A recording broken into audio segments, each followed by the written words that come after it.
The NFL is home to some of the most violent, chaotic, and flat-out insane athletes on the planet. And even they have a line you're not allowed to cross. These players didn't just fumble their careers, they got banned from the league. We're talking murder for hire, drug smuggling, game fixing, and one guy who literally got caught betting on his own team while on injured reserve. These aren't suspensions. These are career executions. These are the players the NFL erased from history. First is a man who somehow turned a promising NFL career into a full-blown FBI investigation, Art Schlichter, the quarterback who treated the league like a blackjack table and lost everything. Drafted 4th overall by the Baltimore Colts in 1982, Schlichter was supposed to be a franchise savior. He had the size, the arm, the swagger, and the resume. At Ohio State, he was a star. Over 7,500 passing yards, Heisman buzz, and the kind of clean-cut face that screamed, Midwest football messiah. But behind the scenes, dude was a walking gambling problem with cleats. Even before he got to the NFL, Schlichter had already started developing a crippling gambling addiction. This wasn't your put $50 on the Buckeyes to cover kind of thing. This man was betting thousands on college hoops, baseball, horse racing, anything that moved. And once he started making real NFL money, oh, it was over. Within his rookie season, Schlichter had blown through nearly $700,000 on gambling losses. As a rookie, he was so deep in debt that the FBI started investigating his ties to illegal bookmakers, and the Colts front office was basically running crisis management 24/7. He wasn't just gambling off the field, he was gambling during the season while attending team meetings. Allegedly, he placed bets in the Colts facility. In 1983, the NFL suspended him indefinitely for betting on NFL games, a direct violation of the league's core policy. That's the same rule that ended Paul Hornung and Alex Karras' seasons back in the 60s. It's the one thing the NFL treats like a holy law.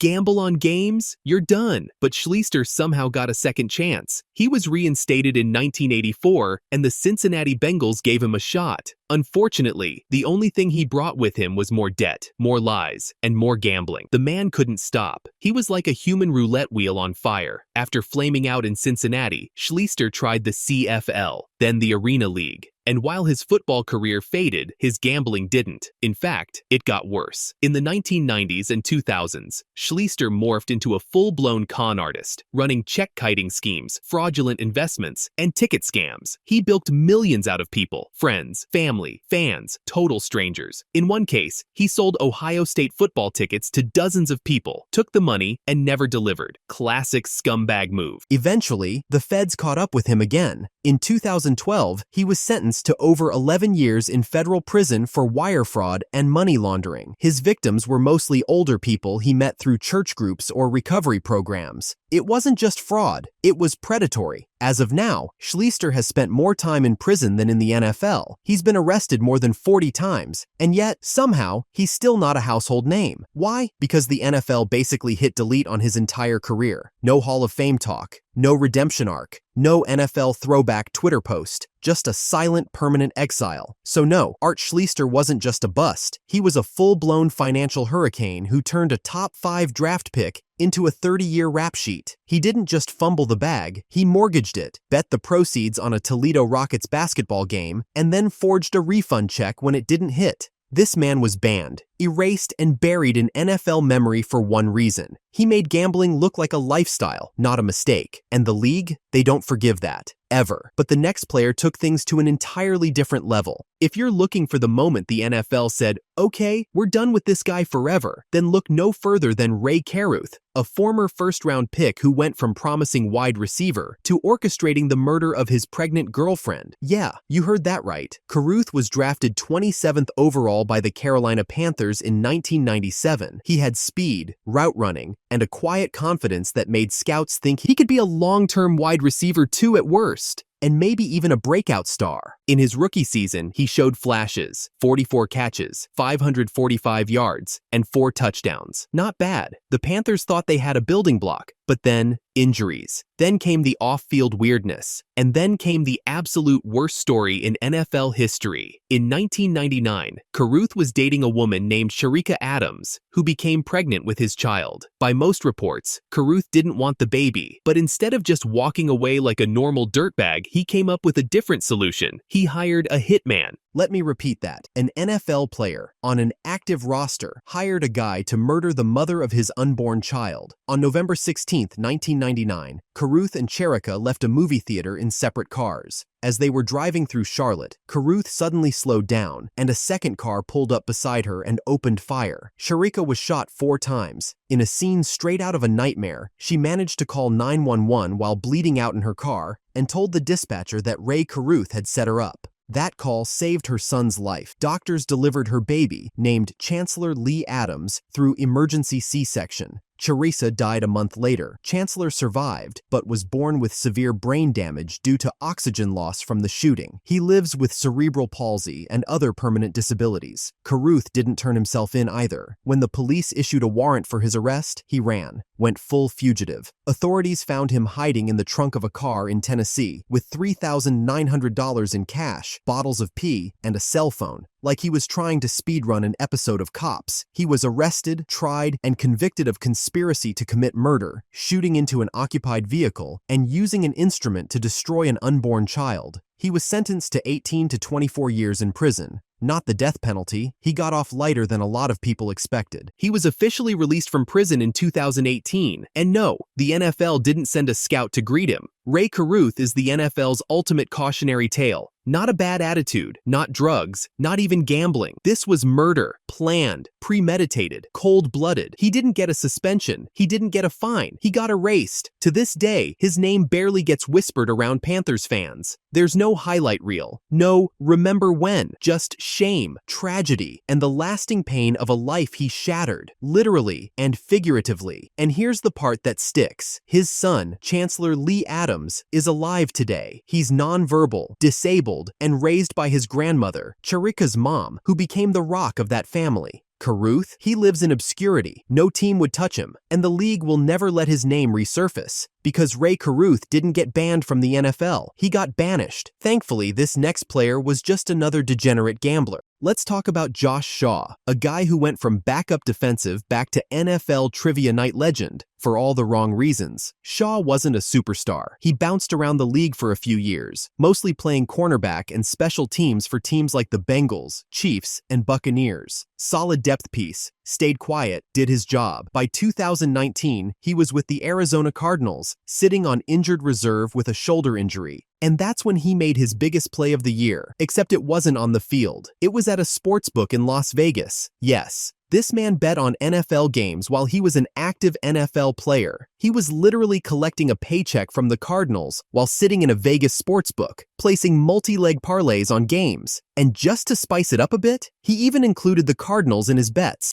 That's not just dumb, that's Hall of Fame dumb. And here's the kicker. He used his real name. No burner account, no alias. Just Josh Shaw, NFL cornerback, placing bets like he was trying to get caught. The sportsbook flagged it immediately, called the NFL. League investigators swooped in like hawks. Within days, Shaw was suspended indefinitely for violating the league's gambling policy. It was the first gambling-related suspension the NFL had handed out in over 35 years. That's how serious they were about making an example out of him. The league later revealed he had bet on multiple games over several weeks, including ones involving his own team. He wasn't throwing games or influencing outcomes. He wasn't even playing, but the optics were radioactive. Shaw tried to appeal, denied. He became the face of what not to do when you're bored on IR. The NFL eventually reinstated him in 2021. But guess what? No team called. Not a single one. He was effectively blackballed. Not for crime, not for drugs, for being an idiot. Josh Shaw became the first player in modern NFL history to get nuked for gambling in the age of legalized sports betting. Ironic, right? The league partners with sportsbooks now. Commercials run every break. But if you're a player, nah, that's still the cardinal sin. So now, Shaw lives in NFL purgatory. Not banned officially, but no team will ever sign him again. Because if there's one rule you can't break, one line you do not cross, it's betting on the Shield. And Josh Shaw, he parlayed his entire career into a suspension slip. You know what hurts the most about Justin Blackmon? It's not what he did, it's what he could have been. This guy wasn't just good, he was unreal in college. Two-time Biletnikoff Award winner at Oklahoma State, over 3,500 yards and 40 touchdowns in 2 seasons, and built like a tank with sprinter speed. He was supposed to be the next Julio, Megatron Light. So the Jacksonville Jaguars did what any team in desperate need of a wide receiver one would do. They traded up to the 5th overall pick in the 2012 NFL Draft to grab him. Franchise centerpiece, face of the offense, no-brainer, and for a minute, it looked like it was going to work. In his rookie season, Blackmon dropped 865 yards, 5 touchdowns, and had a game where he posted 236 yards and a score like it was nothing. It was clear. This guy was that dude. But behind the scenes, Blackmon was battling something bigger than cornerbacks. He was at war with addiction. Before he ever played a down in the NFL, he got popped for DUI during the offseason. Not great, but the league and team swept it under the rug. He's young, he'll mature. Classic denial. But it didn't stop. In 2013, he was suspended 4 games for violating the NFL's substance abuse policy. He came back, played 4 games, and was amazing. And then, boom, suspended indefinitely for another violation. That was it. No, we'll reevaluate next season. No apology tour. The man was gone. Blackmon disappeared from the NFL like a ghost. Not officially banned, but absolutely 100% blackballed. Teams wouldn't touch him. The Jags kept him on the roster technically, probably just in case a miracle happened. It didn't. From 2013 onward, Blackmon lived in a cycle of DUIs, rehab stints, and court dates. He was arrested in Oklahoma in 2014 for marijuana possession during a traffic stop. Later that year, another DUI. The dude had more mugshots than career touchdowns.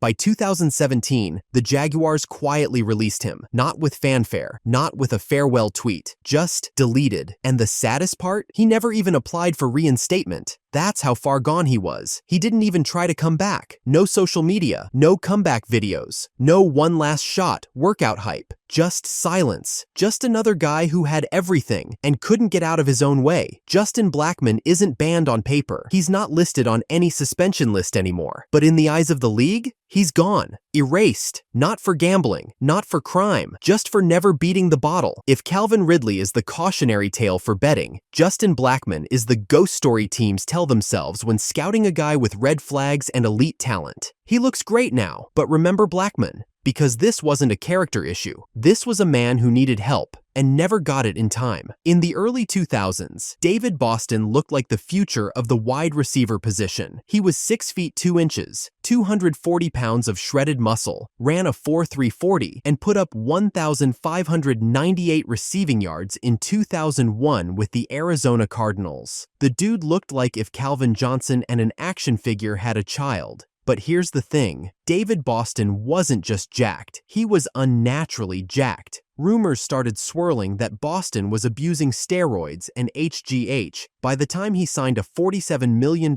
deal with the Chargers in 2003, his body had reached cartoonish levels. Massive biceps, swollen traps, full-on linebacker mode, but his career started to shrink. He constantly fought with coaches, got suspended for violating the NFL's performance-enhancing drug policy, and started showing signs of roid rage. There were locker room incidents, fights, random disappearances, and eventually, a complete meltdown. After bouncing from the Chargers to the Dolphins and getting suspended again in 2004, he tried to make a comeback with the Tampa Bay Buccaneers. That's where it ended, for good. In 2007, Boston was arrested for punching a 59-year-old airport worker in the face. Just walked up, said something wild, and clocked the guy. His blood alcohol level was twice the legal limit. That incident, combined with his drug history, PED suspensions, and locker room insanity, was enough for the NFL to shut the door for good. No team ever touched him again. No reinstatement. No workout videos. No comeback hype. Just, you're done. Let's talk about Demetrius Underwood.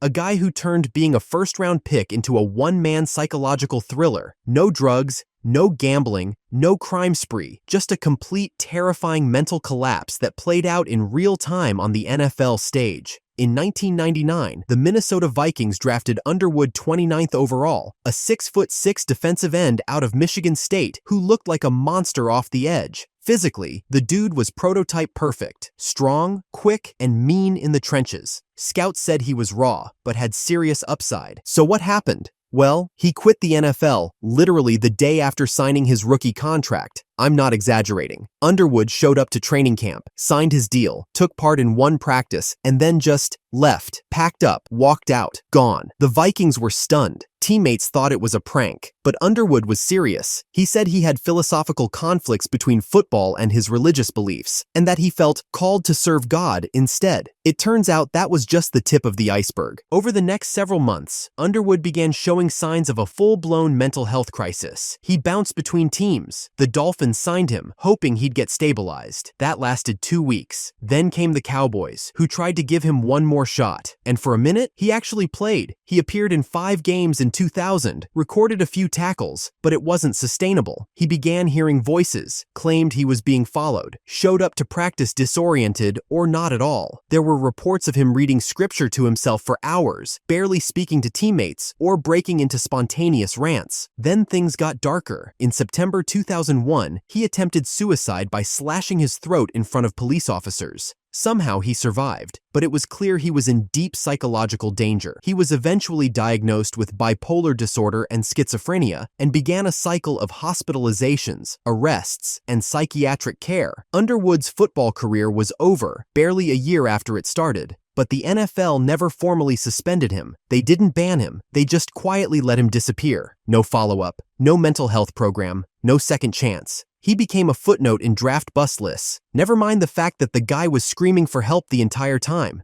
Demetrius Underwood isn't infamous like Ray Caruth. He's something far sadder, a guy who had legit psychological illness and got thrown into the NFL fire with zero support. He didn't throw his career away. His brain gave up before he even got to try. If you're building a list of players who got banned from the NFL for doing the dumbest thing at the worst possible time, then Stanley Wilson Sr. is your first ballot inductee. Running back for the Cincinnati Bengals in the 1980s, Wilson was talented. I'm talking explosive backfield weapon kind of talented. He had speed, shiftiness, and the kind of elusiveness that made defenders look like they were trying to tackle a shadow. But he had one fatal weakness: cocaine. Wilson's career was a constant tug-of-war between highlights and drug addiction.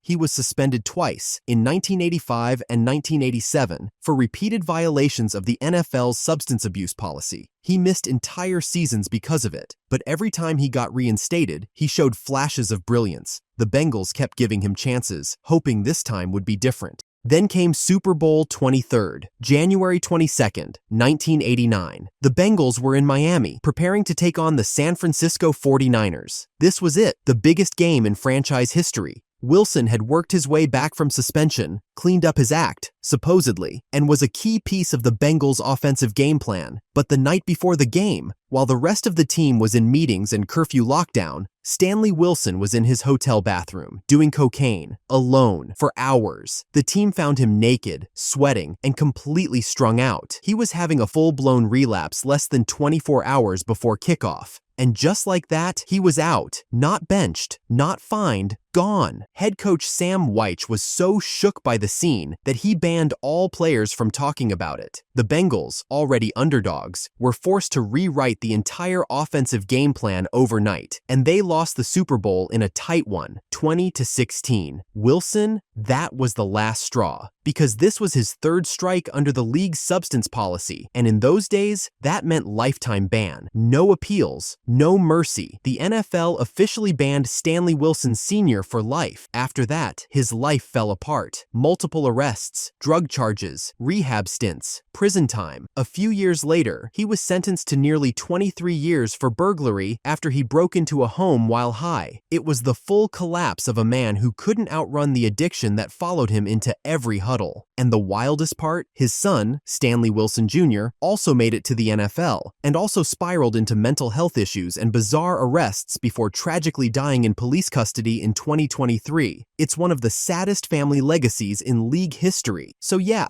Stanley Wilson Sr. didn't just miss the biggest game of his life, he missed the chance to ever play again. Because when the Bengals were suiting up for the Super Bowl, he was in a bathroom with a mirror and a rolled-up bill. Some of these guys got banned for gambling, some for drugs, some for murder, and some just lost their damn minds. But whether it was Ray Caruth hiding in a trunk, Art Schlichter betting his career away, or Stanley Wilson doing coke the night before the Super Bowl, they all have one thing in common. They crossed a line the NFL couldn't ignore. This league will look the other way on a lot. Cheap shots, locker room fights, maybe even a bar incident or two. But if you embarrass the Shield, if you mess with the money, If you become a liability bigger than your stat line, you're gone. Not suspended, not fined, not, "we'll revisit this next season." Erased. These guys didn't just lose their careers. They got banned, blackballed, banished, wiped from the league like a bad tattoo. If you enjoyed the video, I would really appreciate you pressing the like button and subscribing so we can hit 1,000 subscribers. If you really liked it, then be sure to check out our last video about the biggest psychopath in football, Lawrence Phillips.